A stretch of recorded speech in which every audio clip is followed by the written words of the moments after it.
Hi, I'm Bob Calco, Chief Architect at Apex Data Solutions in sunny Tampa, Florida. Today I'm going to talk about software extensibility as a technical strategy for making your customers even happier with your software. The idea is a simple one, to let your customers take control over their return on investment, or ROI, in your products.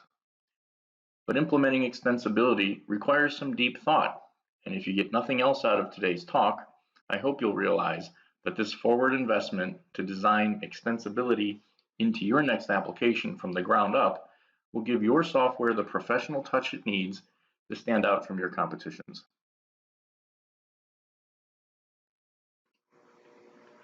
Okay, so a little bit about me. Like I said, I'm the Chief Architect and Lead Developer at Apex Data Solutions LLC. We're a small technology company headquartered in Tampa, Florida, specializing in infrastructure and frameworks in support of new user experience paradigms. Our most recent contract work was in the healthcare innovation space, specifically for the Department of Veterans Affairs, where we innovated in the notoriously difficult medication reconciliation domain.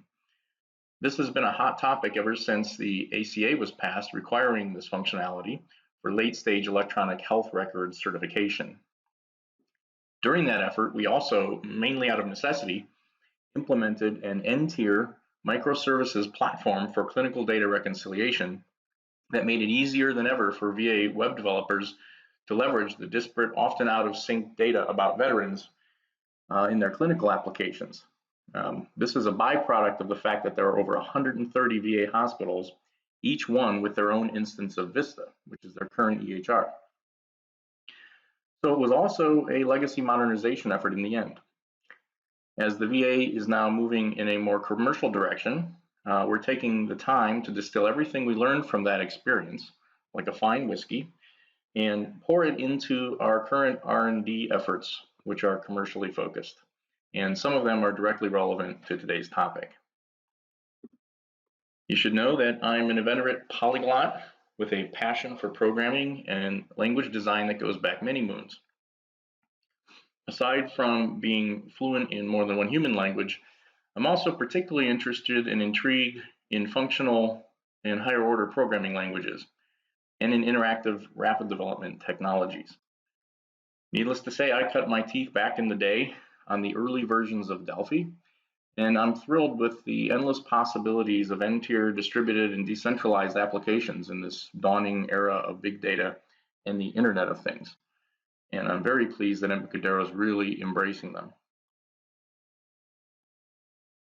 My professional goals center around exploring new modalities of user experience, and it's important in this context when it comes to development tooling to remember that developers are users too. It's not just about our customers, it's also about us. Scenario-specific, data-driven, interactive applications that can work well in both the traditional vertical stack of large enterprises and the horizontal stack of decentralized applications require new paradigms of development and more of a dialectic between developer and subject matter expert, rather than the rigid requirements management efforts associated with waterfall and other methodologies that just aren't keeping pace with the evolution of modern computing languages and runtimes. So we at Apex are dedicated to exploring new modalities of user experience, not just after the applications get built and deployed to production, but also during the increasingly interactive development of those applications. We all need to go about this business of software construction differently, as much as possible unshackled by paradigms that are out of phase with recent technological advances. So here's our agenda for this talk.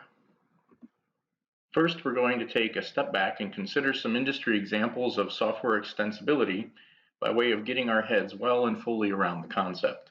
We're going to examine a few case studies and see what we can learn from each one about this idea of putting users in control of their own ROI in your software. Although I could have chosen a dozen really good examples, we'll limit our analysis to 3 because these are sufficient to highlight some of the big decisions involved in this high-risk, high-reward exposing of your application's functionality to user control. The first case study is Microsoft Office and VBA. The second we'll take a look at is Emacs and Lisp. And then finally, we'll also consider RAD Studio's OpenTools API as well, which some of you may be familiar with already. These represent very different ways to think about user customization and control, and all of them have some valuable insights for us to glean from the experience of using them. Our goal then is to collect some useful lessons learned, not just best practices, but also some anti-patterns, so that your decision to build extensibility into your software is as informed and well considered as possible. The history of these well-known products is easily Googled, so I'm going to focus mainly on design considerations. Next, we'll consider some options you have as a Delphi or C++ developer, including various open source and commercial alternatives that are available to you. We'll also talk about some of our current R&D work, which involves significant innovation in the script engine domain. First, we're going to take a look at some open source alternatives like Pascal script, Python, etc. TMS Scripter is one that's been out a while as well, and is really good to look at and be aware of. And also we'll cover Apex Athena, formerly Pax Compiler, and Muse. We're then going to provide a really good overview of Apex Athena. That's, like I said, that's the new name we just gave to the Pax Compiler that we recently acquired along with its author, Alexander Baranovsky, who's been working with us on another engine we call Apex Muse. Pax has been around since 2006, and Alex has had a lot of time to think through all the lessons he learned building that. And as he implemented sort of the lessons learned in Muse, he also backported as many of those as possible into Pax. So much, in fact, that it really has become a new product. Apex and Athena Apex Muse and Athena serve very different use cases, and they have different design goals from a software extensibility point of view, which we'll get into by way of introducing our 2018 product roadmap. This really starts at the end of this year with our initial release of Perseus and Athena on or before December 1. Alex and I are big Homer and Greek mythology fans, as you can see. We kind of went to town naming our core technologies after Greek gods and goddesses, but they're all thematically significant and part of achieving the objectives I outlined earlier. These products leverage the Delphi C++ builder stack to innovate with new development and user experience paradigms in the era of big data and distributed and decentralized applications. So it's all to a good purpose. So let's ask the question, what is software extensibility? And let's see some different ways that we might answer it. This is where I preview our case studies and begin to explain why I picked them. One way to think about extensibility is to provide a suite of general purpose or domain neutral applications, each one bringing specific value to the whole, but none of them really geared for any particular use, or at least any specific domain use. Each of these applications and their key semantic abstractions are exposed via a common framework for extensibility and solve only part of a general domain problem. This is how Microsoft Office thinks about extensibility, and it's a proven model that you can definitely profit from understanding better. Another way to think about extensibility is not to start with applications and then bolt a development language onto them, but rather to start with a language particularly well suited to a specific domain and make that the centerpiece of user customization and extensibility. This is the approach of GNU Emacs. It's a very different emphasis than with Office, but interestingly, you can achieve the same effects. Yet another more narrow way to think about extensibility is to create a very specific set of entry points to a domain-specific application and a deliberate plugin mechanism for extending it in very specific ways. This is the hybrid approach. This could be described as a hybrid approach of the other two, and it happens to be the way that RAD Studio's OpenTools API thinks about extensibility. So we're going to consider all three of these and see what we might learn from them. The differences are kind of subtle, but by the end of this, we'll be able to see some definite pros and cons of each approach that will elaborate the choices you have to make as a designer of extensible software. Let's start with Microsoft Office and VBA. Microsoft Office is ubiquitous, and there's a reason for that. By design, the suite offers wide-ranging functionality needed for households, small businesses, and enterprises alike. In many ways, it has leveled the playing field for small businesses by providing the essentials to run even the smallest home business. It gives you a place to store your data. And by the way, you'd be surprised how many enterprises use Access for reporting, even if most of their data is stored in more industrial strength SQL Server or Oracle databases. It provides a way to write documents like letters and proposals. And by the way, having worked recently for a federal agency, I can confirm that Word documents were in fact the primary physical output of the project. It gives you a way to crunch numbers, a way to communicate electronically with others, a way to sell ideas or persuade others, kind of like what I'm doing right now in PowerPoint. It even offers a basic journal note-taking application. So more to the point, all of these applications are at your fingertips in VBA, also known as Visual Basic for Applications, the official language of Office automation. I say if you can find it because it's kind of hidden under the surface, but it's present in all of them, as we'll see shortly. Visual Basic for Applications is designed specifically for exposing application objects, collections, and events that can be used for hooking domain-specific script logic into an Office application. Based on COM technology, VBA is used to automate not just Office Suite applications, but any COM objects registered on the user's system. There are COM objects for XML parsing, HTTP requests, and hundreds of other low-level and high-level capabilities created by both Microsoft and third-party vendors.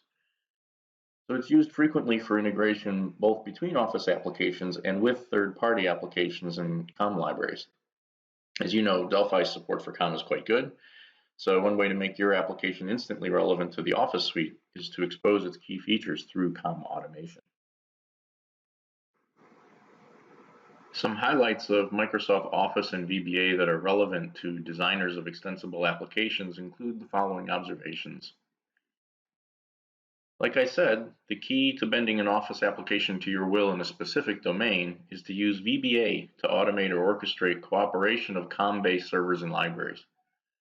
This really is the idea of composition over inheritance, and for this reason, VBA does not support OOP in the sense that Delphi developers think of it. Applications and the objects of which they are composed do not assume anything about how they might be used for some purpose. Given how many there are, the permutations of possibilities are limited only by your imagination. One underutilized aspect of VBA is the ability to create custom class modules and collections, including custom events. Although not pretty from an OOP point of view, it allows the more intrepid developer to add other composable objects containing custom business logic or user-defined forms in a hosted application of the Office suite. Custom modules, class modules, and forms can be bundled as add-ins, targeting one or more of the Office suite applications. Add-ins in Office and VBA are a bit of a black art, but most good books on the subject cover the essentials. As a consequence, add-ins are a bit of a cottage industry even to this day. Microsoft has expanded the technologies that can be used to create them beyond VBA to include COM technologies as well as .NET for more sophisticated designs than are possible in plain old VBA. So let's summarize some pros and cons of Office VBA's extensibility strategy. One undeniable pro is that VBA is part of Office's secret sauce. Although somewhat hidden, it's a key part of what makes Office stand out against the competition. Why is that? Well, because Office without VBA is just a bunch of useful applications. With VBA, the suite becomes a platform. This is important because whether you like Microsoft or not, the whole as a platform concept arguably got started in part because of VBA's immense reach as part of an affordable application suite, even before the days of the internet. A lesson for us from this is that if you build extensibility into your applications, it makes the whole greater than the sum of the parts. This model actually suits many small businesses who, even to this day, hire VBA consultants to write the glue that binds Office applications to their workflows. Um, Delphi can be used either as a COM server automated by VBA or to create COM-based add-ins to the Office application suite. And this is an important point for Delphi developers. You can make your Delphi functionality immediately relevant in that space by implementing COM servers in particular. So let's consider some cons, some of the negatives of this extensibility strategy. First of all, most significant, VBA is horribly underutilized. An amazing amount of engineering effort has gone into VBA over the years from Microsoft, but most casual users of Office don't really know about it. Small businesses have definitely discovered what it can do for them, but VBA developers, such as they are, seldom use all the capabilities at their disposal to solve customer problems. Many enterprises, and this is another point, especially government agencies, forbid macros and VBAs from even running for fear of malicious code being executed.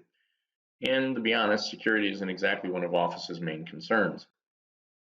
So the upshot for us, depending on how diverse our user base, is that taking the time to break the entire application up into automatable parts may not pay off as handsomely for us as it has for Microsoft. There's a fine line between too much and not enough extensibility. Like any platform of moderate to high complexity, it takes a long time to master the ins and outs of VBA. Over the years, Microsoft has sort of learned VBA's sweet spot, and they don't even bother making it visible by default anymore. The main thing then is to avoid overwhelming your customers. If your application is in a highly specialized domain, it will make more sense than to use this strategy than if it's a very general application. So VBA style automation is not necessarily best for every application.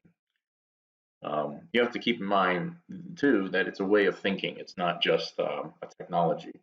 When you're operating in MS Office and VBA, you're definitely looking at the world as objects to be used more so than created.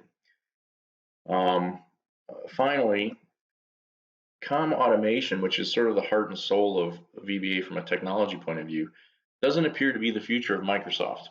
They've been investing much more heavily in .NET and the cloud lately, and it's a good question how VBA fits into Office going forward, despite the significant vendor uptake of VBA as a target for their software. But Microsoft has no longer got a completely Windows-centric outlook anymore. It's been evolving to be more cloud-centric. They've even ported SQL Server to Linux, which was unheard of back in the day. So, I don't know if you've tried to play with VBA and Mac version of Office, for example, but it's a pale ghost of its Windows doppelganger. So I think this is Microsoft's really realizing in flight that all these APIs are moving to the web with pressure from like Google, for example. Microsoft is actually investing very heavily in that now, and so VBA sort of feels like the odd man out going forward.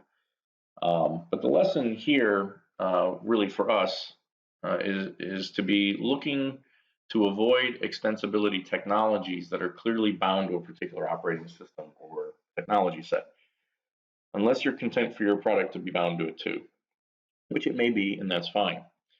Microsoft has paid for some expensive mistakes over the years, but most of us don't have Microsoft's R&D budget, obviously. Just to give you a flavor of what extending an Office application feels like to a user, this is the kind of user experience this style of extensibility will provide. I'm going to take a few minutes to show you one of the more common use cases, namely extending Excel with a custom function. As you know, Excel has hundreds of built-in functions, but there's always that one function you wish it had, but it doesn't. And the solution in that case is to write one in VBA in a VBA module that you can then refer to in the cells of your spreadsheet. The example that I'm going to show is a function to compute the edit distance between two strings. It uses the Levenstein edit distance algorithm, which tells you how many changes to one or the other is needed to make them identical. This particular implementation or algorithm is particularly efficient because of the way it solves the problem. And it's pretty well known. You can Google it. There are many uses for this capability. For example, it's used to detect plagiarism in academic papers and journalism, but also for identifying matching algorithms, identity matching algorithms in healthcare. In fact, when I worked at WebMD Practice Services from 2003 to 2006, I used it to help semi-automate a process for adding new providers to network insurance carriers. Their database of record, if you can believe it, did not have unique identifiers for providers. So there were probably more John Smiths in the database than there were in actual existence. As doctors moved around from practice to practice, duplicates became a huge, huge problem. My goal was to flag names at 2 threshold match points, the higher of which would require a manager override to affirm that the next John Smith really was a new one. So it was a semi-manual automated process. On top of edit distance, I implemented a percent match algorithm that I was then able to use in a higher level function that would compute the overall percent match of human names, where the parts of the name had to be weighted and that had to be configurable. So I have implemented this so many languages, so many times over the years since then. It's basically become my Hello World app for learning new languages. I could probably do it in my sleep. And in fact, I think I was asleep when I implemented it in VBA, as you'll see in a moment. Okay, so let's get going. As I said, we're going to be implementing the Levenstein edit distance and also the percent match function that I implemented back when I was with WebMD in an Excel spreadsheet VBA module. Levenstein edit distance is something you can find out about at Wikipedia, where there's a pretty good write-up about exactly how it works, the history of it. It shows some different implementations, and there's different design strategies around them. The approach that we're going to take is building a matrix. So it's basically an array of arrays. And what you do in the basic algorithm is you construct the matrix based on each character in the target and the source strings. So in this case, if you're comparing Sunday and Saturday, you're going to construct the matrix like this. And you start with this. Corner of it right here at 0, and you move down one at a time, and then you come back up, and you keep doing this until you get to the lower right corner, and that's your answer. So we're going to implement that, and we're going to do it in Excel. So let's go ahead and open up Excel. If I can find my Excel thing. There we go. The first thing you're going to have to do is you're going to have to find VBA because by default it's hidden, which is a decision Microsoft made to sort of keep from overwhelming people when they're first new to the product. In order to do that, you have to go to Options, Customize Ribbon, and you'll see that it's really just a simple matter of checking that box right here. And now you have the Developer tab in your Excel interface. And this offers up all the different VBA-related capabilities, the add-ins that we talked about earlier, and so forth. So what we want to do before we implement anything is let's go ahead and save this. And we're going to save it here as Levenstein. And we're going to save it as a macro-enabled workbook. That's important, or you can't use VBA macros and code.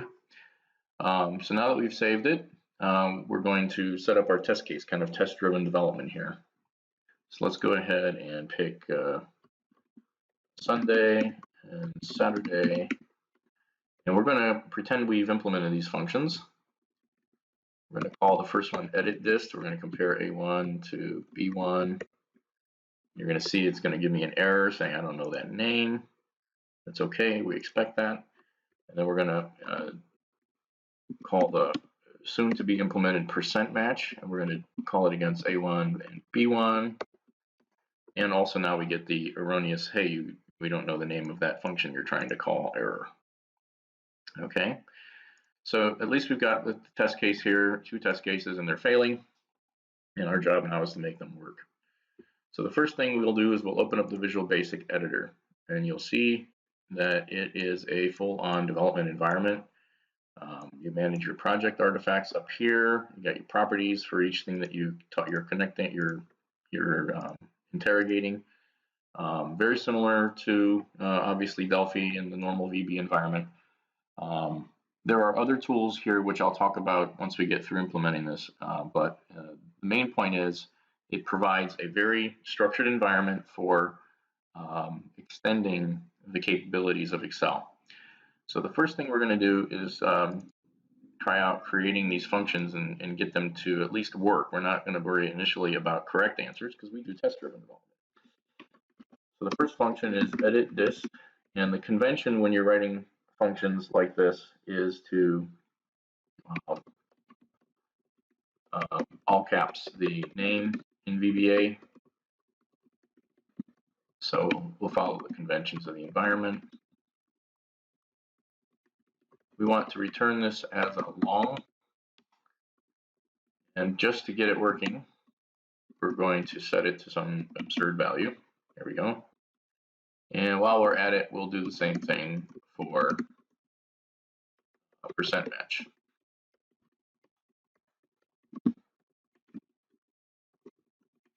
The thing about percent match is it's actually going to call the edit distance as part of its implementation. And we'll show that here. This is going to return a double. But initially, like I said, we just want to get something working. So let's just pick some absurd number. Let's save this. Let's go back and see if anything changes. And it's still not recognizing the names. And that's because if you Google it, you will find that in order for these custom functions to work, they need to be in a VBA module. So in the project, we need to create a VBA module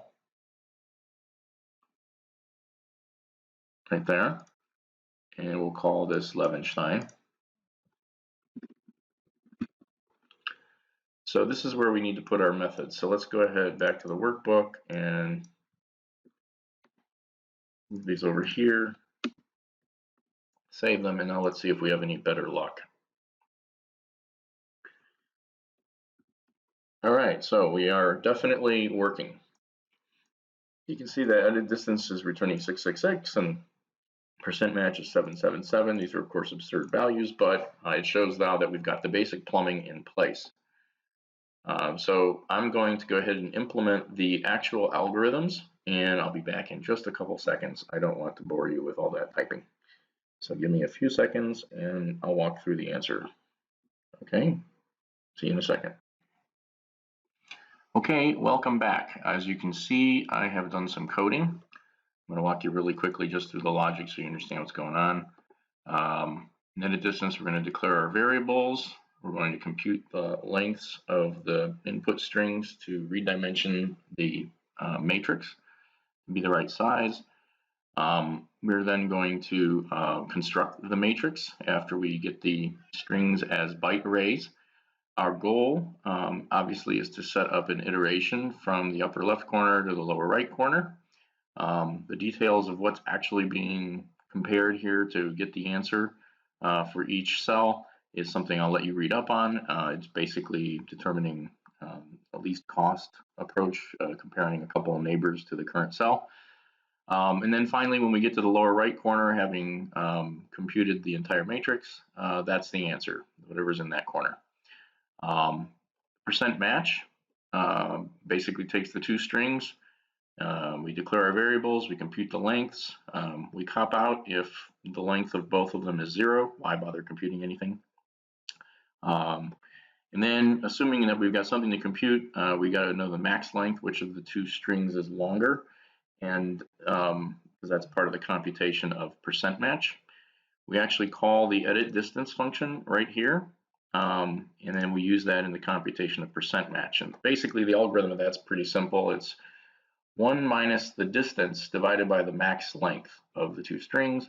and then we multiply that by 100 to get a nice percentage amount.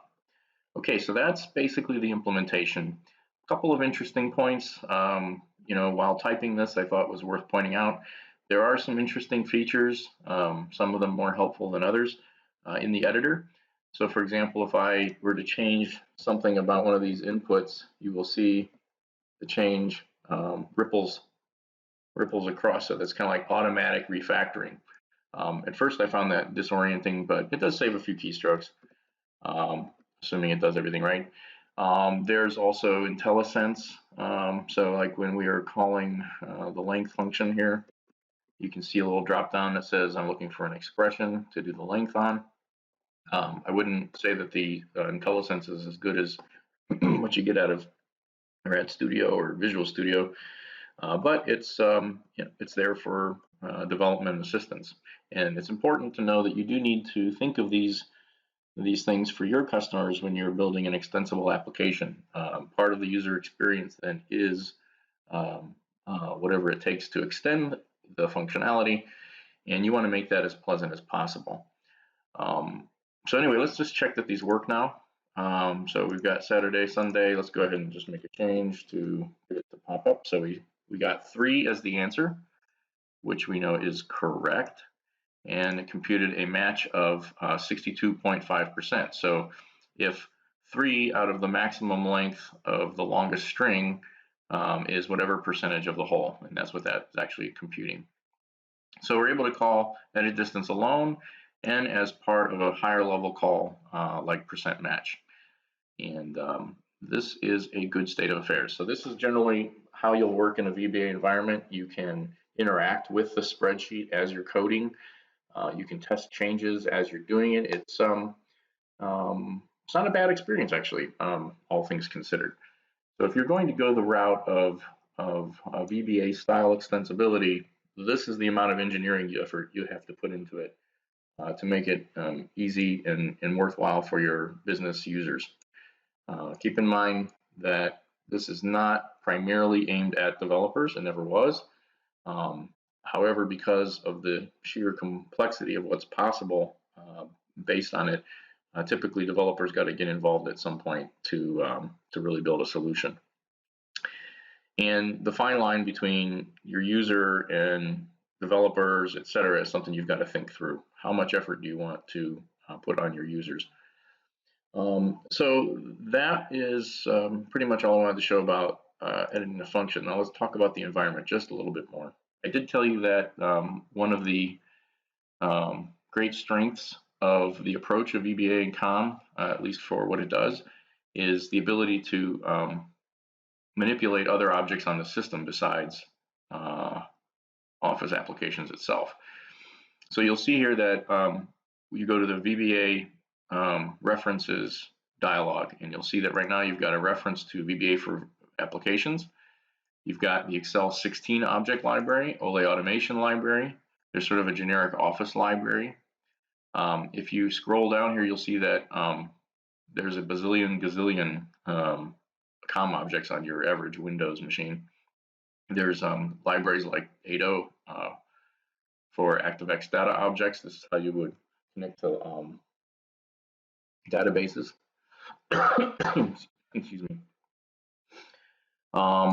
And in general, there's just a ton of functionality. And I could go all the way down, and it's actually quite impressive. There's all kinds of controls here that you can add to the environment. There's low-level libraries for XML and HTTP interaction. There's an HTML object library. So exploring this is actually really interesting. All right, so just wanted to show you that. There's also Object Browser, sorry. And this is where you can sort of interact with the libraries that are loaded into your current environment. So if you see here, we've got Excel, and here are all the classes that you could create instances of or objects from. And you see it's quite a vast set of functionality. There are enumerations. There are certain classes with certain properties. And as you go through and you click on something in particular, you'll see at least some basic information about it. So if you click on a method, it will kind of tell you what it's all about. And this is all part of discovery. As you're developing and you're trying to solve problems and you say, I need to add, HTML, you're going to go here, you're going to say references. I'm going to look for the HTTP library really quickly if I can find it. Microsoft something or other. Let's say we want to run a script from the script library, a scripting runtime. So let's go ahead and add that. So now that'll be in our list, and you can click on scripting, and now you can see the different objects that are available. And this is one way your application could sort of become a useful part of VBA, as I've mentioned a couple times. Implementing COM objects, registering on the system makes them immediately available to the VBA environment for use by anybody customizing any app in the Microsoft suite.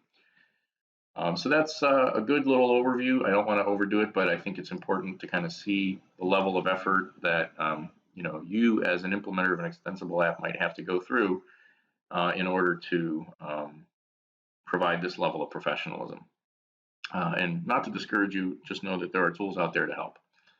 Okay, so that will wrap up this particular demo. Now let's keep moving forward.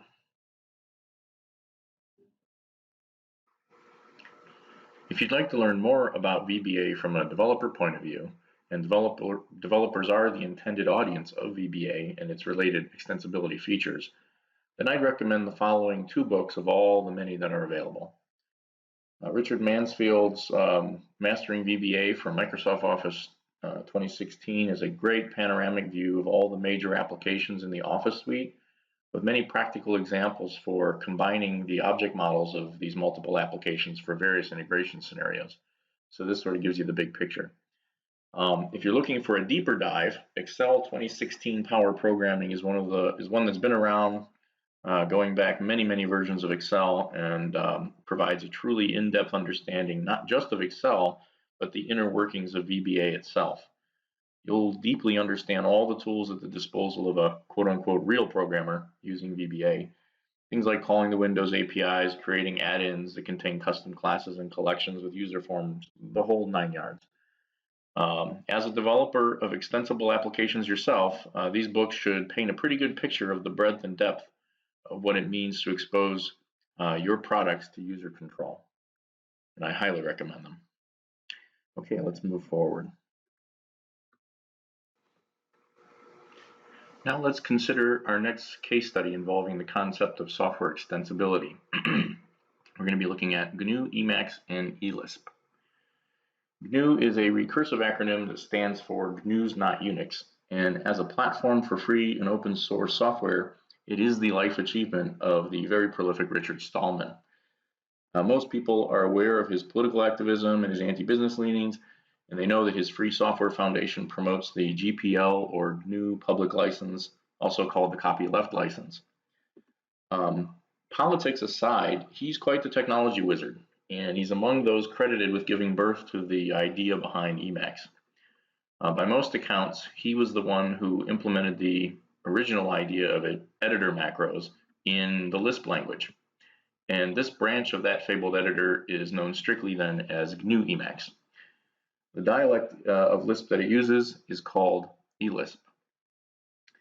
GNU Emacs with eLisp has a long and storied past and has matured over the last 3 decades. And how many software products anywhere have lived that long? It has matured into something much more than a mere text editor. Some of the internet's most legendary and savage flame wars have been fought over Emacs versus insert pretty much anything else here, but especially Vim. In fact, one of the most pointed criticisms of Emacs as a text editor comes from the Vim user community. I don't know who said it first, that's disputed, so I'll just paraphrase here. Emacs is an excellent general purpose operating system lacking only a decent text editor. I love that kind of banter.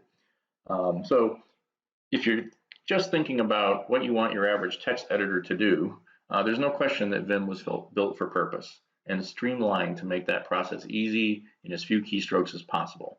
That's the pitch for Vim, and it's a compelling counterpoint. That was its intent. I'll note parenthetically that newer versions of Vim, like NeoVim, have greatly improved Vim's extensibility story by incorporating Lua as the scripting language, which to my way of thinking is much nicer than the traditional Vim macros. Anyway, the point I want to make here is that GNU Emacs was about Lisp as a domain-specific language to improve the developer experience at what was then a very boring command line user interface. To get closer to what GNU Emacs is really about, you have to think more in terms of tools like Turbo Pascal back in the day, which at that time were beyond the reach of many developers on Unix-based systems because of cost or just availability. It's really about creating integrated environment experiences in a world dominated mainly by text buffers. I kind of grew up in a world where all you had was the screen, and this was before all the fancy graphics and whatnot. So the goal was to make the experience of working in that environment as pleasurable as possible. And that doesn't just mean writing text either. That means checking your emails, participating in news groups. So Lisp was really a great choice for that. In my opinion, having been around this particular block recently in the Clojure world, it's hard to find a language better suited to the development of domain-specific languages than Lisp. You never have to leave the language to do it. Lisp macros really do let you mold the language itself to your domain needs. And this is more the point here. It's another way to think about extensibility, sort of from the inside out. Let's dig a little deeper into what I mean by that. Okay, so let's cover the highlights of GNU Emacs and eLisp. So what is it? Conceptually, it's whatever you can imagine if it has anything at all to do with manipulating text in some form or fashion. The domain to which eLisp is being made, as it were, specific is text manipulation and the ability to do that across multiple buffers simultaneously. This was a pretty radical concept in its day when there were a few peripherals and monitors had text size limits our kids couldn't even imagine. The whatever you can imagine part of Emacs is provided technically by eLisp, a flavor of Common Lisp molded into what's minimally needed to manipulate buffers of text in arbitrarily complex ways. This concept far exceeds what we usually expect when we consider the use cases for a text editor per se. And this is the heart of the dispute between the Spartan discipline of Vim and what must seem like the self-indulgent Epicurean excess of Emacs in the eyes of Vim code warriors. It's important to note that most of Emacs' actual functionality is implemented entirely in Lisp, sitting atop a relatively tiny C core that is itself extensible via foreign function interfaces common to all scripting engines. The one thing, if you want to look at it from the Unix philosophy point of view, that Emacs does, therefore, is it integrates a powerful general purpose language into a specific but wide-ranging domain, namely text manipulation, on however many different dimensions you can grasp that mentally.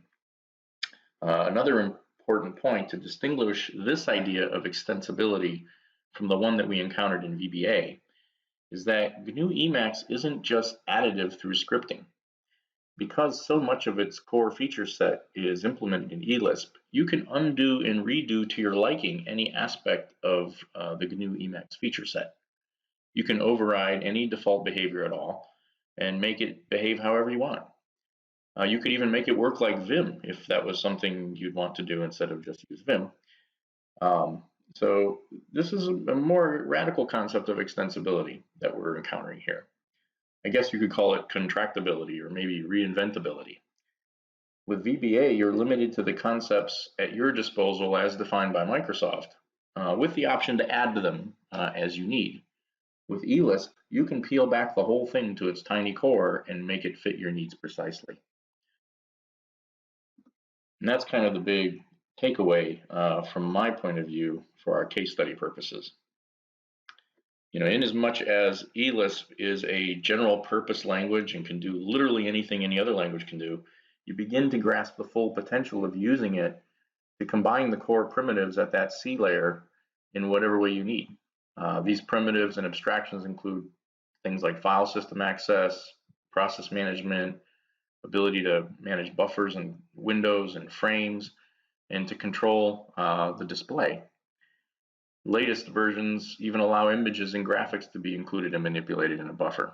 Um, but in all honesty, that's about as good as it gets. Now, needless to say, the documentation is huge. It's about 1,000 pages, um, and for the eLisp reference manual. I'm not kidding about that. But it's really excellent as developer documentation goes. It gets into the rationale of each feature, talks about how it works, and really gives you lots of good examples in addition to the kind of topical reference that you'd expect. I'd even say that as a developer, I wish my own documentation was always as complete and as well explained as Emacs Lisp. So what have people built on it? Given that it's so easily available, the documentation is really good. It should be no surprise that people have built some pretty amazing features into GNU Emacs using eLisp. People have built programming language major modes for almost any language you can name. And if you want to kind of visualize that, think of Turbo Pascal IDE back in the day. That could be fully implemented in Emacs as a major mode with what in Emacs terminology is called minor modes, adding still further features into such a quote unquote IDE. So it's a pretty serious thing. People have built word processors, they built spreadsheets, albeit with sort of ASCII art to reflect the concept of a cell in a spreadsheet. Nevertheless, they built email clients, even web servers.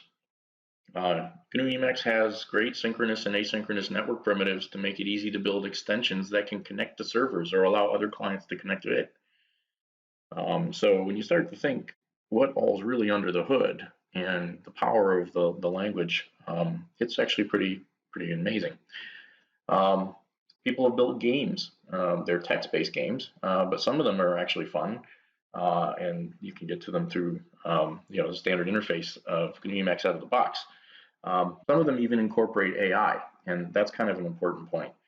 Lisp in its heyday was the language for artificial intelligence because it naturally allowed itself to be molded into dynamical systems such as artificial ones have to be. It has this property known in the academic world as homoiconicity. In short, it means that there's no meaningful distinction between data and code. To be more precise, all code is data, even though some data is not code.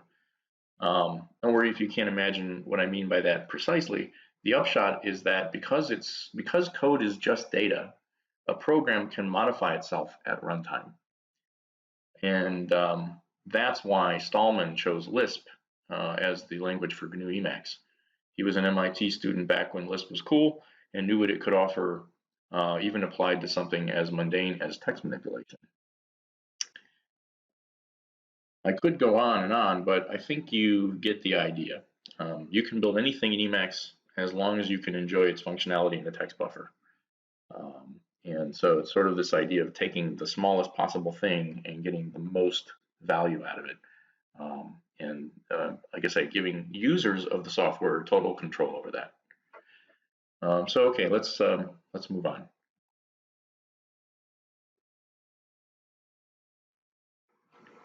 Okay, so now let's cover the pros and cons of GNU Emacs from an extensibility point of view before we take a quick peek at it in a short demo. The first pro is just how rock solid it is foundationally. Very little software has gone through such a long life cycle, and it's still popular today, and not just on Unix. The idea of providing a few very well-defined abstractions and leaving the rest to the user's imagination, as long as that user happens to be a Lisper, works for many developers, many of whom live in Emacs all day, only leaving it for occasional bio breaks, I suppose, which you really can't dispose of in a text buffer. Emacs has, and this is really the key point, the most radical and dynamical extensibility story of any software I'm aware of. And even its low-level C implementation can be augmented natively on any supported platform. So if you're looking for the sort of uber extensibility example, it's really hard to think of something more extensible than GNU Emacs. There are some cons to be aware of, however, as I'm sure you've imagined yourself. The user pool is effectively limited to developers.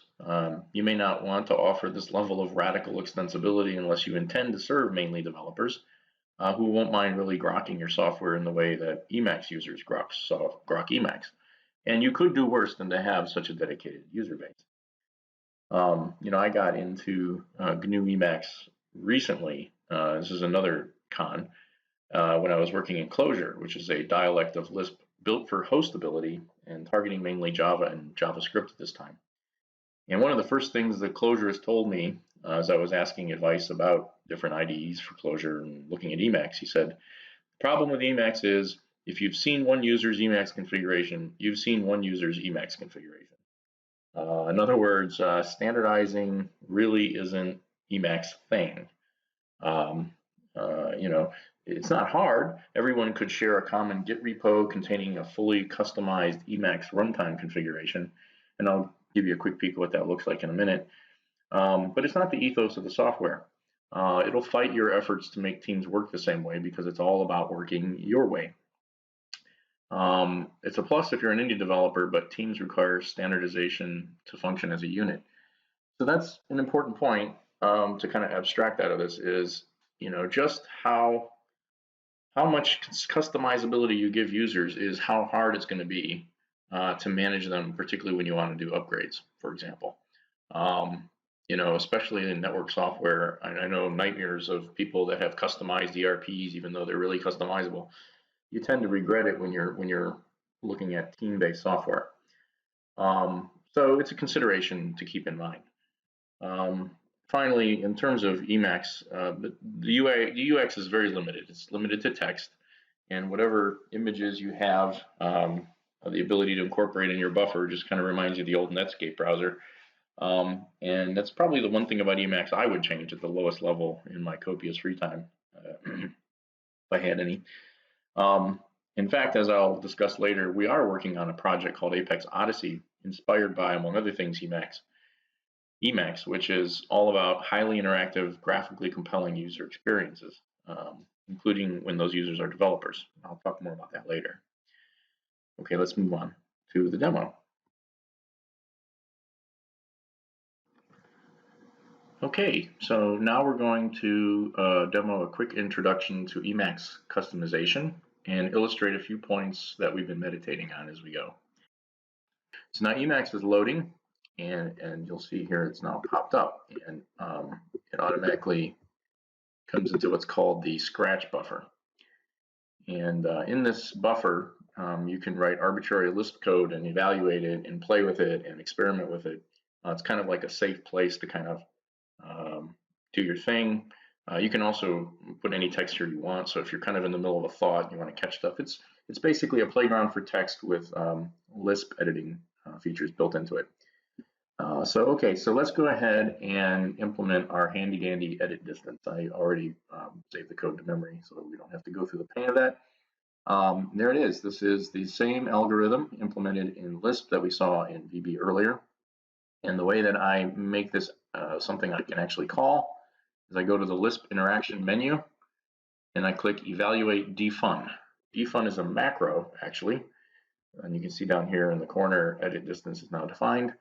Defun is a macro that creates a function.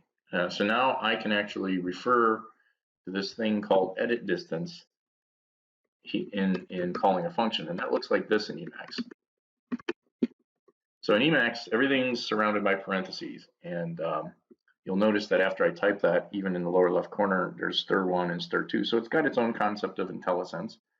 Not much worse than VBAs.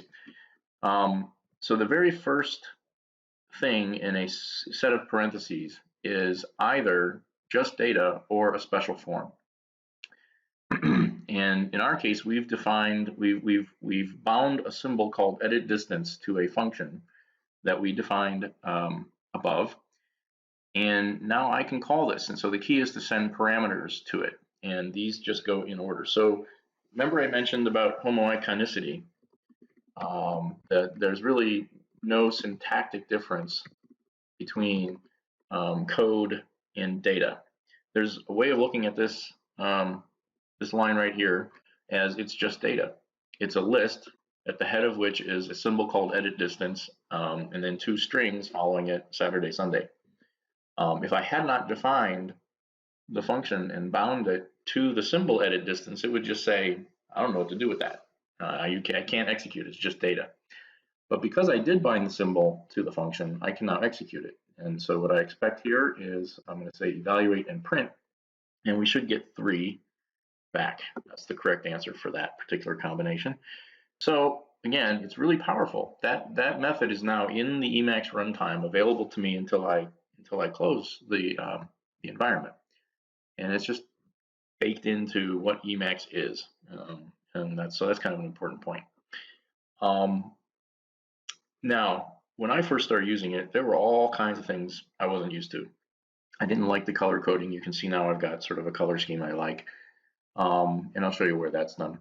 The biggest inhibitor I had, frankly, to using it with Pascal initially was just the fact that the out-of-the-box color coding was sort of cheesy.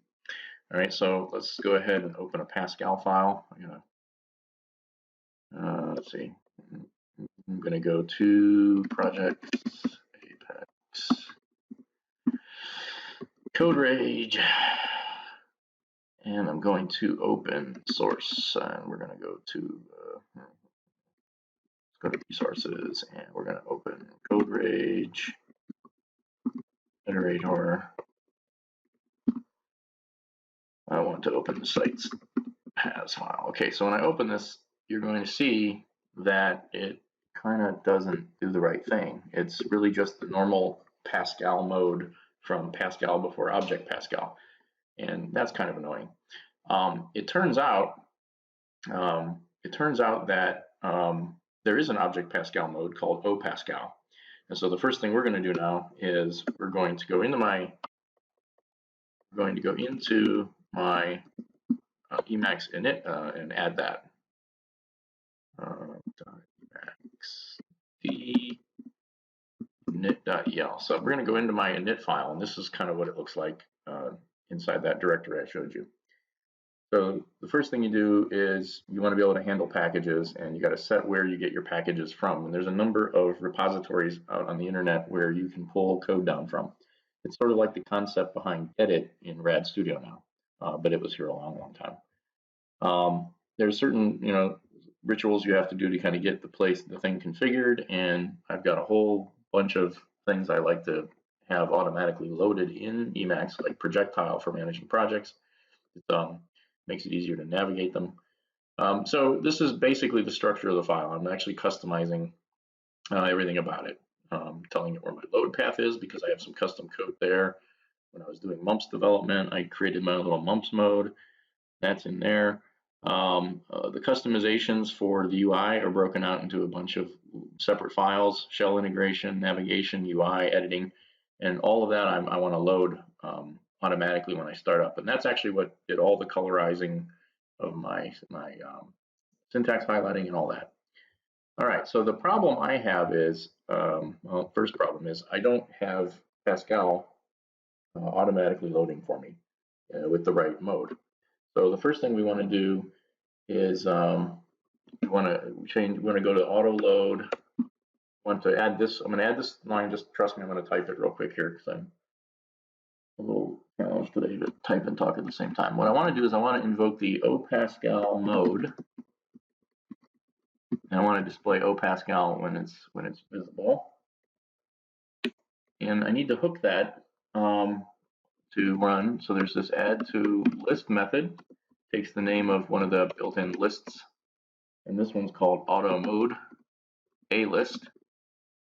So these are all the lists of things that we want to run whenever a file is opened. And so what I'm doing is I'm associating this mode. I'm associating this mode to the file extensions that I want, right? All right, so let's go ahead and say this is going to be a regular expression, right? We want to go Pascal files, DPR files. Let's make sure I type this right. This is DPK files. Oops. Slash slash. And I gotta get this right. And then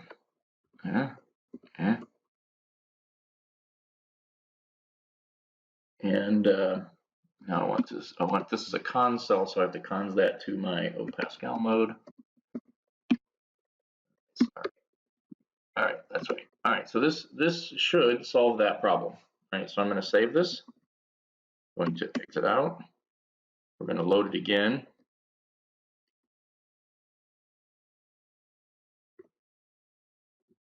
Okay, we're going to open our Pascal file. Oops, I gotta see where I'm going.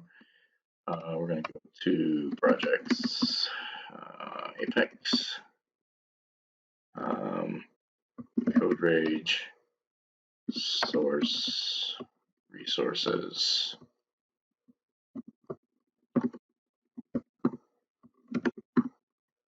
Open the site's fast file. So now we see it's properly highlighting. So I've forced it to recognize when I open a Pascal DPR DPK file, I'm getting the O Pascal mode, not the Pascal mode. So that's one little kind of nitpicky thing that was driving me bonkers initially.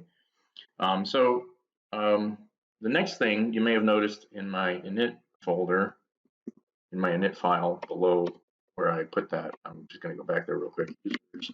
You'll notice that I had hacked a custom solution to a problem, another problem I've had that I want to highlight. Okay, so if I go back to my init.el, I scroll down, you'll see that I have this elaborate chunk of code that I added to my init in order to fix a problem. What was my problem? I needed a tree view. It drove me bonkers that Emacs does not have a proper tree view out of the box, and I did a whole bunch of digging around where is it? I did a whole bunch of digging around the 1,000-page document for the reference manual for Emacs and figured out how to do it. So I had to use another package called DurEd. And my objective was simply to make it easy to see, at least from the current directory perspective, what I've got going on. And after implementing the code to do that, I hook it to the F5 key. All right, so let me go ahead and toggle the F5 key so you can kind of see what I created there. All right, so you'll see that it's got a number. It tells me I'm in this directory, and it gives me a list. And this is just text, but it's hypertext. So I can click and go into customizations, and now I can see what's in there. A little bit of duplication of effort, but it allows me then to pick one that I might want to open. In this case, I'm just going to let that be. I just wanted to show the problem. So I got this tree view now. It's kind of good enough for horseshoes, hand grenades, and bubblegum. But of course, somebody else has implemented a better one. It's called NeoTree, and I installed that. And the way to install a package is to click what they call MX, package install, and you put the name of it. It'll find it on one of the sites and pull it down, compile it, and stick it in that ELPA directory. I'm going to skip that part and just go ahead and add the code to my init.el. So right now I'm just kind of filtering, I'm kind of walking through my buffers till I find my init file. Okay, got it. Now what I'm going to do is going to tell it to require NeoTree. And I'm going to global set key F8, which currently is not assigned to anything, to NeoTree toggle, which is a function in the package that will show it or hide it, depending on when I click it. So that should do it. Let's go ahead and restart. And get it going again.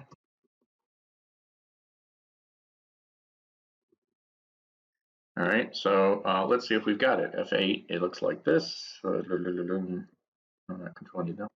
it is. And what's nicer about this package is I can actually see folders. So this is the integration of some graphics into the buffer. that I mentioned. And again, it's a little cheesy, but it works. This particular implementation does a better job of identifying subfolders. And again, I can click on any of these and figure it out. However, there's a problem even with this. And my problem with this is I can't move that. It seems like it's kind of frozen in place. And you get a warning that, no resizable window on the left of this one. So this is a fixed window. And I find that annoying because I don't know about you, but my directory trees tend to get kind of involved. And I can't make that fit within such a narrow window.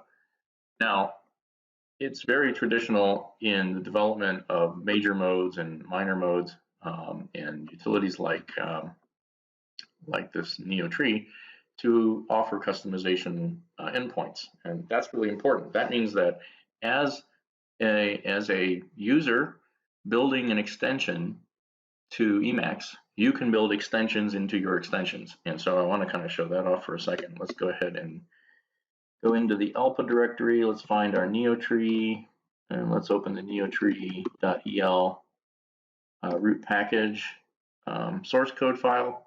This basically is the entry point. And sure enough, if you scroll down, you'll see lots of custom macros. There's this unique concept in eLisp called def group and def custom, which are kind of like def macro, allows you to really tweak and customize what you're building. Def custom is what we want to look for. We want to look for something that we know hits what we're looking for. And in my case, there's these two right here kind of stand out. Neo window width 25. So I could make that bigger, but my real problem is it's fixed. I want to be able to move it around. And sure enough, there's a def custom here. Neo window fixed size set to true. And the structure of a def custom, you have to kind of provide a grouping for it and a type for it. And this is what I want to do. This is what I need to now go back into my hold on a second. I need to go back into my EL file where it's going to cycle through there. No, did I open it? Okay, I didn't open it. Go ahead and open it. All right, let's go down to where the very bottom, because at the bottom, this is where you set your custom variables. And this one is called Neo window fixed size. So I want to change that, right? I want to say Neo window fixed size, and the concept of false in Lisp is nil. It's a little tidier in scheme, but anyway, so nil means false for Lisp evaluation purposes. Now we're going to restart and see if that fixed it. All right. Hopefully this gets us where we want to go. So let's go ahead and open that up. I'm going to toggle F5 or F8, I'm sorry. Now the moment of truth. Can I move this guy? Yes, I can. All right, so this is the point. Emacs goes all the way as far as you can take the idea of extending the core capabilities of the software. And it's really not hard with a little creativity to kind of make anything you might want fit the paradigm as limited as it is to text. Here I've got my tree view. I can start to drill down into it, and I can see, there's my themes. There's my little mumps mode that I created. So I've got my tree view. It's a text buffer, just like the text buffer that has the scratch pad, and just like the text buffer that is sort of like my message history. And then I've got a buffer here that's sort of any warnings that were sent to me that I should pay attention to, compile log. So it really is a software where I can make my environment work the way I want it to. I hope that was clear. And if you have any questions later about why I kind of belabored this point, I'll be happy to talk about it. Okay, let's move forward.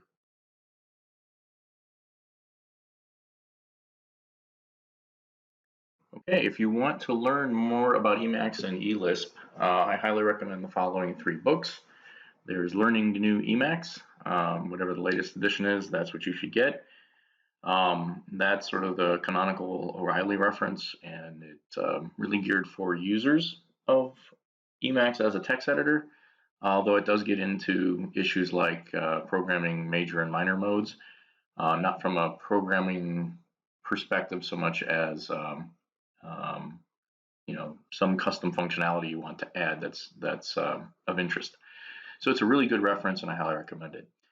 To learn the actual Emacs Lisp language, a real good starting point is Emacs Lisp: An Introduction by Robert Chaswell. It's sort of the go-to reference for folks who are new to the whole concept of Lisp, and particularly Emacs Lisp. It's a nice short read, but it's very entertaining, and you really get a sense of the kind of the ethos of the software. And then finally, the mammoth 1,000-page GNU Emacs Lisp reference manual. That is something that you'll want to have handy if you're trying to do something like, hack your own custom tree view. Anyway, these are the 3 books you should get if you're interested in that. And again, my focus is, as an implementer of extensible software, what can we learn from this?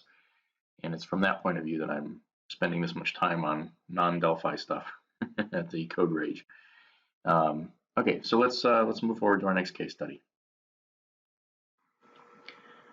Okay, now we're going to creep back into more familiar territory and discuss briefly a third way of thinking about extensibility, which is exemplified by the RAD Studio OpenTools API, or OTA for short. OTA has been around as part of Delphi's development environment for a long time, since before it was even called RAD Studio. The complexity of the API is one of the features that jumps out at you as soon as you become a component vendor and start wanting to add features to the IDE to enhance your product offering. Things like custom project wizards or menu items that open special utilities you've provided. OTA offers an enormous number of interfaces for interacting with and extending the IDE and its core services. You can hook core services and respond to events as they happen, and add altogether new UI features in custom doc panes. The NTA, or Native Tools API, offers an even tighter integration with the IDE at the expense of being bound to a specific version of the IDE. Now, this is important to know because your version management has to be quite good to deal with all the versions of Delphi RAD Studio that have shipped over the years if you're making use of the NTA. The coding experience of the OTA is a lot like component development in Delphi. It's not especially visual. The documentation is sort of the opposite of Emacs, no offense, but I'm serious. It's learn by doing exercise, and therefore it's one that you need to be willing to spend time on. Okay, so a couple of quick highlights here. I won't belabor this topic because there are some good videos out there by folks like Bruno Fearens from TMS Software.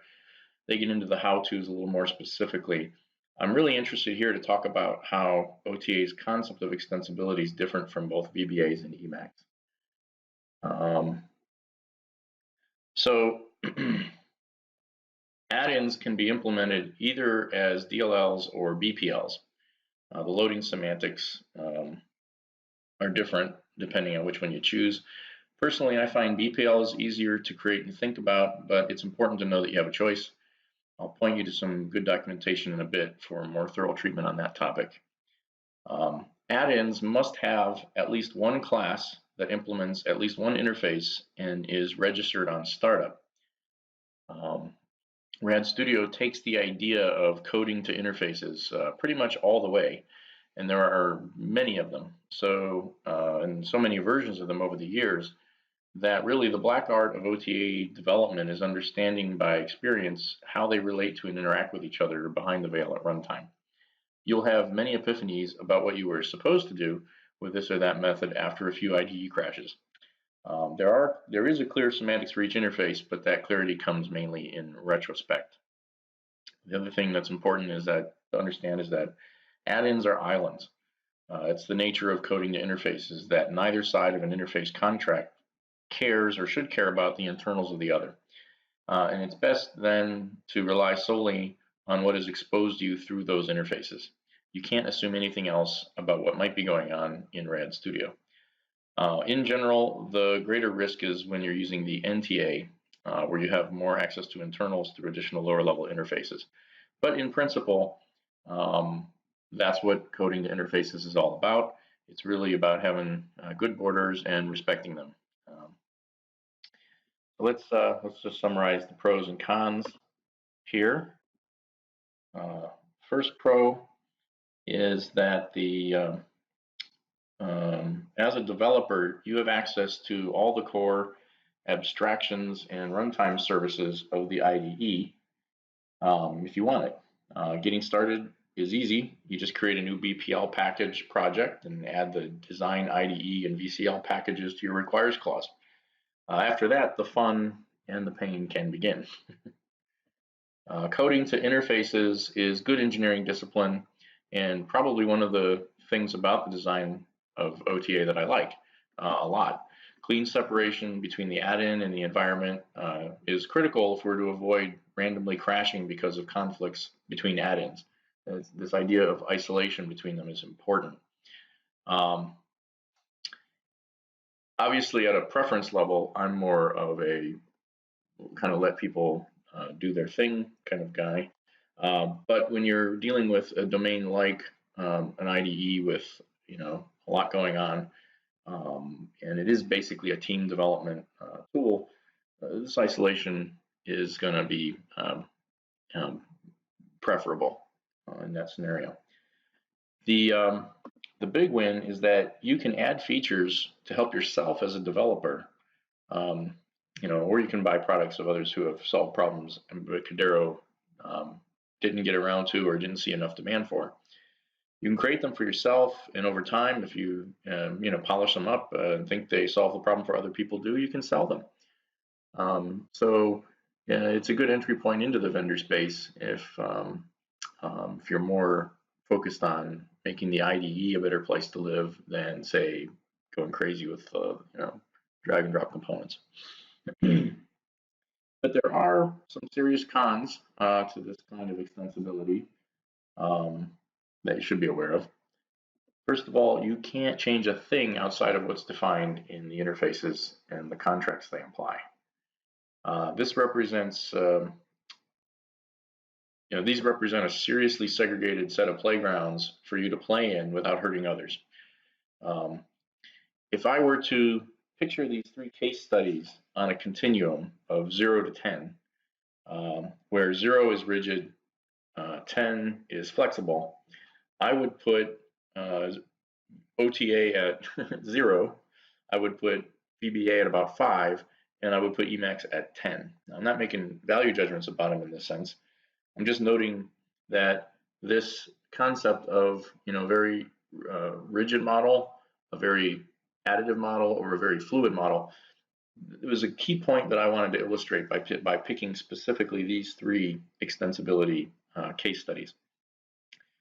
The other con, and from my point of view, the big downfall of OTA is just the documentation. There are a couple of good third-party references, but they tend to be dated. And kind of sad because I figure if the OTA had the kind of documentation that Emacs has, perhaps that experience would even be pleasant. But in the absence of really well-written documentation, it's quite the slog. And I'm no slouch at code spelunking. I think you saw that in my Emacs demo. It's just when there aren't any community conventions that you can fall back on, or in the absence of that good documentation, it's a little tougher. So yeah, I would really love to see Embarcadero give that area of OTA some love. Versioning is a bit of a nightmare, especially if you use the low-level interfaces of the NTA, which couple your code to a specific version of Grad Studio. You just better be prepared to deal with all the permutations from IDE to IDE. And then finally, there comes a point where too much is going on. You're trying to develop it and you're trying to use the environment daily. You're going to find you have to uninstall a bunch of things from Grad Studio just to rule out the possibility that other plugins behaving badly is a cause of a problem you're seeing. So I would say that the experience of testing the IDEs is not as seamless as I've found it to be, even in Emacs, which is far more liberal and permissive about what you can do. So those are the big ones. If you want to learn more about Rad Studio OTA, I can recommend 3 sources here. Bruno Ferens has a brief but excellent overview of how to extend the IDE. There's a video associated with it and some sample code as well, and I encourage you to watch it. It's what got me started. The Delphi OpenTools API book is actually probably the best reference out there. It's available in PDF as well. The only beef I have with it is it tends to kind of be, it's sort of like an amalgamation of blog posts. And so insights come later on in the book when you could have used them a little earlier in the book. But the bottom line is this guy, David G. Hoyle, whoever wrote that, just did a really amazingly thorough job of exploring the nooks and crannies of it from a user point of view. So I would advise this book. I advise you to get this book if you're interested to go deeper in that. And then finally, there's a website, G Experts OpenTools API FAQ. This is also pretty dated, but it's also got some good stuff, and I'd be remiss if I didn't add that to your list. Okay, so let's move forward.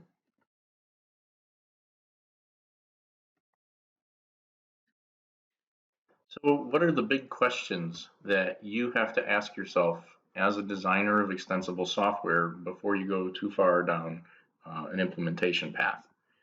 What are some of the parameters of the issue? The first one I'll mention is that you need to be clear what is the domain applicability of your application or framework.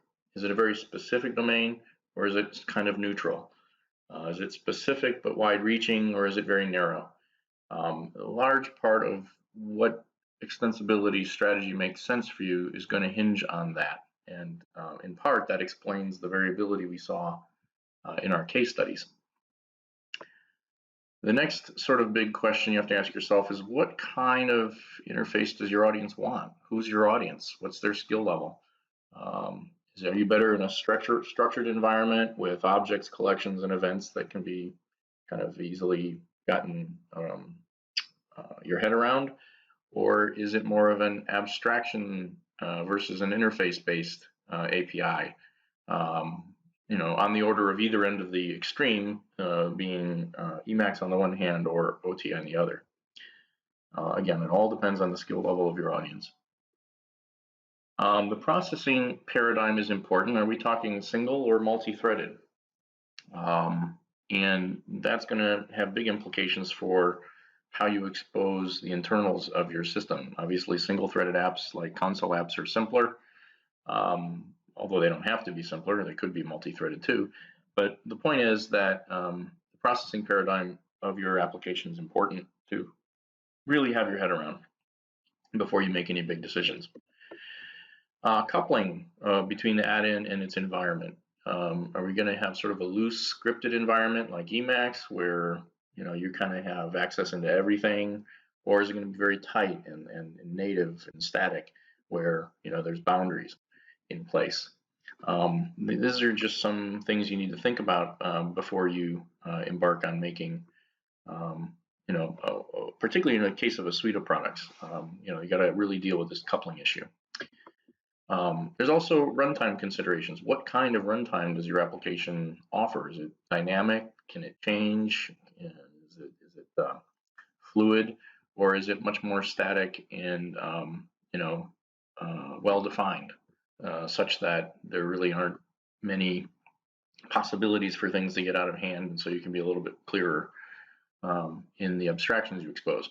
So these are sort of like the big issues, and my advice really is to take a look at what you're building, take a look at your audience, and try to figure out what on that continuum where they fall. If it's not about your customers, you're just doing it to amuse yourself, and we've all done that as developers. But what we really want is to create fans. We want people who are going to be very dedicated to our products because they love to use it and they feel like they're in control, and they are in some very important ways. So those are the big questions. In terms of takeaways and lessons learned, I'd like to crystallize a few points. So first of all, big complicated object models require a lot of structure to support correct usage. This is a plus for VBA because clearly Microsoft has invested in that. They have the VBA IDE. They've got all these tools for being able to peer into all the vast possibilities of objects that you can pull into the environment and work with. And so that's good, but beware that structure can obscure essential flexibility. I think this is a negative in VBA, and you saw it when we were trying to implement the functions. The natural thing to do when I opened my workbook VBA code module was to type some functions in there, and I expected them to work. I didn't even know that there was this restriction that I had to have a custom VBA module to put them in. So once I knew that and I did that, it worked. But it wasn't like the IDE or the environment, that structure that was there made that really easy to know. So that's a negative for VBA. Leaving everything to your user will ensure a dedicated, but maybe too small, user base from a business sustainability point of view. For Emacs, this is kind of a plus because business sustainability is not really an issue for a software product per se. And the folks that really love and buy into Emacs love it precisely for that level of control over their experience. The more visual and or interactive the experience of extending your software is, the better. This is a negative for Emacs in the sense of having a very limited UX. But it's kind of hard to really say that the interactivity is bad in Emacs. It's actually quite nice. You can actually see in real time what's going on as you add code to the environment. But it isn't visual, and if it was, it would be easier for most people to use. So all in all, it's a negative. Great documentation is critical. This is a positive for Emacs and VBA. There is a ton of good stuff out there to help you wrap your head around extending it. This was a negative for OTA, as I keep harping on.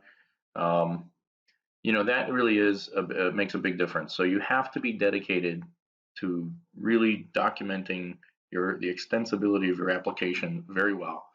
Thoughtful examples, meaningful use cases, the rationale, and you just need to go the extra mile, because the minute you expose these things to users, they're going to do things you didn't expect, especially if you don't tell them where the dragons lie, for example. Okay, finally, domain specificity in terms of your application provides natural constraints. This is a positive for RAD Studio OTA. There are natural boundaries within an IDE whose job is to help you build projects in Delphi. It's a very specific domain. Neutrality, however, offers wider audience, and this is a plus for VBA and for Emacs. They may be specific. Each app may be specific what it does. It's a spreadsheet, it's a database, but ultimately it's domain neutral. And that lets the software become whatever the user wants it to be for them. So it's just a different way of looking at kind of the same concepts. Okay, next we want to cover some options for Delphi and C++ developers. I'm going to whisk through this slide just to kind of lay out the big options. All right, so there's two categories, open source and commercial. The open source options, there are many. Three of the best that I'm aware of are Pascal script, Python for Delphi, and very simple Lua. These are embeddable scripting engines. Two of them wrap other libraries. So the Python for Delphi wraps the Python API, and this very simple Lua API wraps Lua 5.3, and providing a Delphi interface to them so that you can extend your application objects into the Python or Lua runtimes. Pascal script is a kind of from scratch implementation of Pascal scripting that was created by REM objects a long time ago and has been made open source, and it's kind of dormant. As we'll see when we take a look real quick. But it is used. I can tell you that at the VA, I know of at least one important critical business app in what's called the Veteran Benefits Administration that uses Pascal script to extend an application called Capri. So, it may be old, but it's maybe an oldie, but it's a goodie. All right, so commercial alternatives include TMS Scripter. TMS Software is a great company. I have really nothing bad to say about them on any level. Script Studio Pro is an excellent alternative for you to consider. It's particularly well suited to the sort of VBA experience, if that's the kind of strategy you want. A relatively new one that I just recently noticed was Winsoft's JS Engine. It's a wrapping of Chakra Core JavaScript engine that Microsoft created for Microsoft Edge. So it is Windows specific. But it is something to be aware of. It's a commercial offering that basically wraps this open source Chakra Core JavaScript engine, and it's definitely worth taking a look at. And then finally, there's our products, Apex, Athena, and Muse. We are in the process of productizing them. We'll have Athena done on or before December 1st. I'll talk a little bit more about that as I blaze through our stack here in a moment. They're two very different engines with different use cases, and I'll get into them separately as I start to elaborate our roadmap. Okay, so with about just under 10 minutes left, I'm going to run through our product stack from the lowest level to the highest level and the order in which that we plan to release them. The first of these is Apex Perseus. Perseus was the demigod most famous for slaying the Gorgon Medusa. As an Apex product, it represents a set of frameworks and libraries for low-level abstractions pertaining to several different areas. You can think of these as the snakes on Medusa's head that Perseus chopped off. We have general parsing capabilities with some scanner and parsing classes suitable for creating even new programming languages. Domain-specific parsing capabilities like regular expressions, complete from scratch implementation with some interesting performance advantages over PCRE and others that are well known. XML and JSON parsing classes that will be very fast and easy to incorporate into your code. Console and server framework for the whole stack. This is sort of a low-level way to create structured applications that run without any UX in terms of a GUI, in the traditional desktop sense. So basically web applications and server-side applications. On our roadmap, we have a number of interesting concurrency primitives that we'll be implementing. These are to support Muse in particular, which is another product in our stack we'll talk about in a moment, and also cryptography. So this is sort of the bedrock. This is the thing on top of which everything else stands. All these abstractions come in both Delphi and C++ flavors. The features available will also be available in a standalone Perseus executable. For example, the regex will be exposed to Perseus grep, that kind of thing. This initial offering will be available on or before December 1st, 2017. So that's within the next month. And I hope to be doing some demonstrations of that in the coming months. Athena. Athena is, or was, the goddess of wisdom, craft, and war. She is also the next generation of our PAX compiler, which we acquired recently after working with its author on Muse. Athena supports native scripting for typed, statically compiled languages. This includes Object Pascal, what I'm going to call Object Basic. It's kind of like VB, but more influenced by Pascal. And something we call C minor, which is brand new. It's a hybrid between C and C sharp, if you can imagine that. Before Muse came along, JavaScript was added to PAX compiler, but it doesn't really belong there. PAX is really suited, and Athena therefore is really suited for imperative statically typed languages, and JavaScript is a more dynamical language. It was trying to implement JavaScript that made the need for Muse clearer to us. That also will be available on or before December 1st of this year with Perseus, and I look forward to demonstrating Athena very soon. Apex Muse is sort of the doppelganger. From mythology, the Muses were 9 goddesses of the arts, poetry, and sciences. The one we have in mind in particular is Calliope. This is the muse who sang to Homer about Odysseus, and there's a whole theme why we focus on that we'll explain in our blog post as when we get closer to release. Muse is a pure polyglot scripting engine intended to compete more directly with other scripting runtimes like Node, Lua, Ruby, and Python. Embeddability is important, but not central, not the central concept like it is with Athena.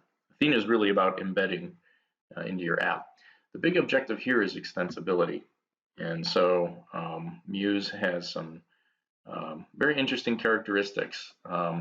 Each language that we've incorporated into Muse brings best of breed features from their respective origins, which the others benefit from. And that's a big concept. We support basically 3 languages initially, Lua, eScript or JavaScript, particularly versions 6 and 7, and ClojureScript. The reasons for these languages I can probably write a book about, and I will when I work on our documentation. But the gist of it is imagine a Lua with primitives from ClojureScript or from Clojure for dealing with agents and atoms and refs. Imagine JavaScript without the constraint of being single-threaded, and maybe borrowing features like language integrated query from .NET. Imagine ClojureScript that really is a real Clojure, and it's also really script and doesn't require intermediate compiling. So that's some of the ideas behind that. And so the sum really is greater than the whole of the parts with Muse. And that initial offering is going to be in or before Q1 of 2018. The exact date we're still kind of working on, but Muse is actually getting really close to being ready as well. So in a nutshell, Muse versus Athena. If you want a more VBA style of extensibility in which your application hosts the engine and registers its core objects and collections and events, or lets your users add their own via scripts, then Athena is for you. If you prefer statically typed imperative languages, Athena is for you. If you want more Emacs or Node.js style general purpose extensibility in which low-level primitive capabilities are exposed so users can make them what they will, then Muse is for you.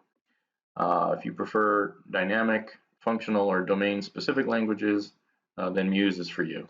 So, both of these products are going to be core to our further downstream products. And extensibility is so important to both of them that both Athena and Muse will be extendable with new languages that you yourself can create. And we'll have guidance around that and probably some tooling in Perseus as well, looking long term. The important mindset you need to see is Athena, you think more like VBA style. Muse, think more like Emacs. That's kind of the gist of the 2 engines. Orpheus is the son of the muse Calliope. He was also renowned musician, poet, and prophet in Greek mythology. The question is, what makes distributed and decentralized applications sing? The answer is data. So Orpheus is a set of low-level drivers to NoSQL databases popular in healthcare. At least that's how we found out about them.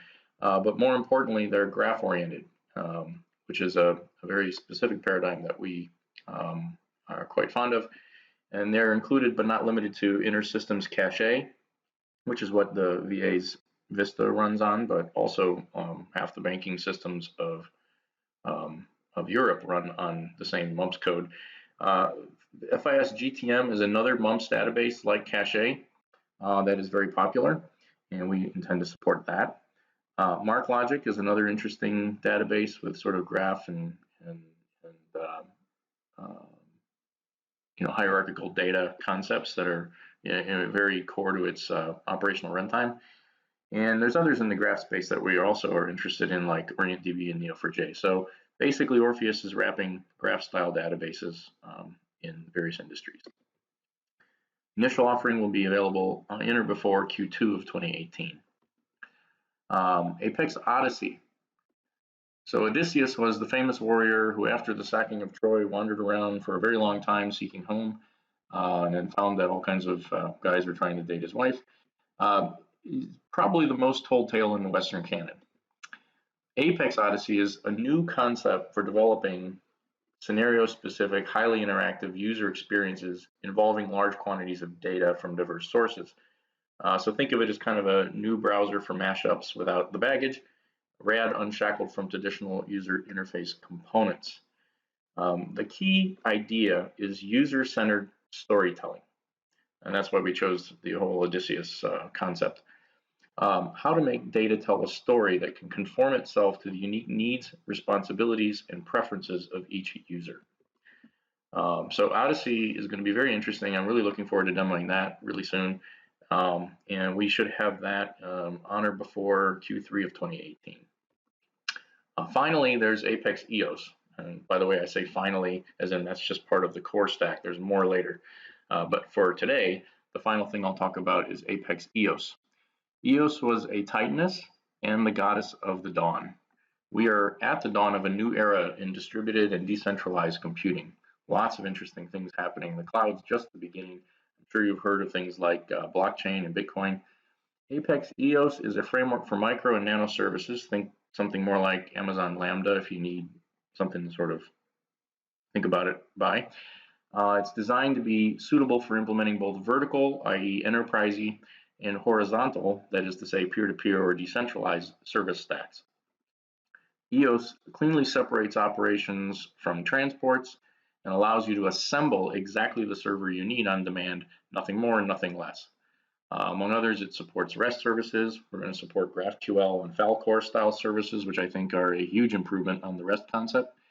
And of course, there's SOAP if you must. If you're at a big enterprise, you probably have to. Clustering just happens, or you can take control of it. And EOS allows you to create native or scripted plugins for core server functionality, middleware, UX, and development. It will uniquely support the vision behind Apex Odyssey, both of which, in their own way, will be deeply extensible applications, closer to the concept of Emacs than anything else. That's it. I think we are good to move on to questions and answers. I thank you for your time. I hope it's been a helpful sort of retrospective about the concept of extensibility. I hope you don't mind indulging looking far and wide outside the Delphi stack for some of these ideas. And I look forward to having a chat now and hopefully answering any questions you have.